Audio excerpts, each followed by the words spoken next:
Orúkọ Baba àti Ọmọ àti Ẹ̀mí Mímọ́. Àmín. Wá o Ẹ̀mí Mímọ́, kún ọkàn àwọn onígbàgbọ́ kí o sì dá iná ìfẹ́ rẹ sínú wọn. Rán ẹ̀mí rẹ wá, a ó sì sọ wọ́n di mímọ́, ìwọ yóò sì sórí ilẹ̀ ayé di ọ̀tun.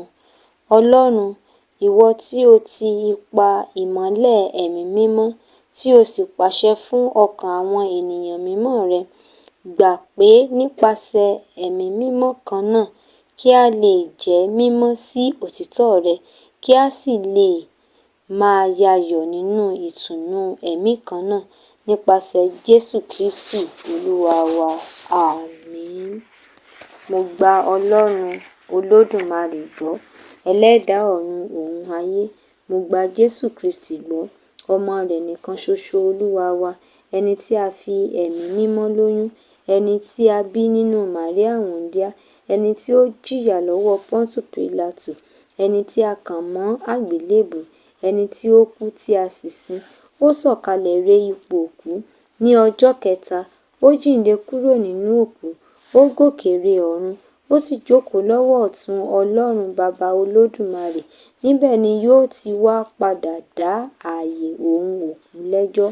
Mo gba Ẹ̀mí Mímọ́ gbọ́, Èklésíà Kátólíkà mímọ́, ìdàpọ̀ àwọn ènìyàn mímọ́, ìdáríjì ẹ̀ṣẹ̀, àjíǹde ara ní isà òkú àti ìyè tí kò ní pẹ̀kun. Àmín. Baba wa tí ń bẹ ní ọ̀run, ká bọ̀wọ̀ forúkọ rẹ, kí ìjọba rẹ dé, ìfẹ́ ti ẹni ká ṣe láyé bí wọ́n ti ń ṣe ní ọ̀run. Fún wa lóúnjẹ òòjọ́ wa lónìí, dárí ẹ̀ṣẹ̀ wa jì wá bí a ti ń dárí ẹ̀ṣẹ̀ jì àwọn tó ṣẹ̀ wá. Má fà wá sínú ìdánwò, ṣùgbọ́n gbà wá kúrò nínú ibi. Àmín. Mo kí ọ Màríà, ó kún fún oore-ọ̀fẹ́, Olúwa ń bẹ pẹ̀lú rẹ. Alábùkún fún ni ìwọ nínú àwọn obìnrin, alábùkún fún ni èso inú rẹ Jésù. Màríà mímọ́, ìyá Ọlọ́run, gbàdúrà fún wa, àwa òtòṣì ẹlẹ́ṣẹ̀ nísinsìnyí àti ní àkókò ikú wa. Àmín. Mo kí ọ Màríà, ó kún fún oore-ọ̀fẹ́, Olúwa ń bẹ pẹ̀lú rẹ.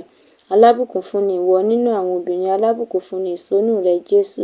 Màríà mímọ́, ìyá Ọlọ́run, gbàdúrà fún wa, àwa òtòṣì ẹlẹ́ṣẹ̀ nísinsìnyí àti ní àkókò ikú wa. Àmín. Mo kí ọ Màríà, ó kún fún oore-ọ̀fẹ́, Olúwa ń bẹ pẹ̀lú rẹ. Alábùkún fún ni ìwọ nínú àwọn obìnrin, alábùkún fún ni èso inú rẹ Jésù. Màríà mímọ́, ìyá Ọlọ́run, gbàdúrà fún wa, àwa òtòṣì ẹlẹ́ṣẹ̀ nísinsìnyí àti ní àkókò ikú wa. Àmín.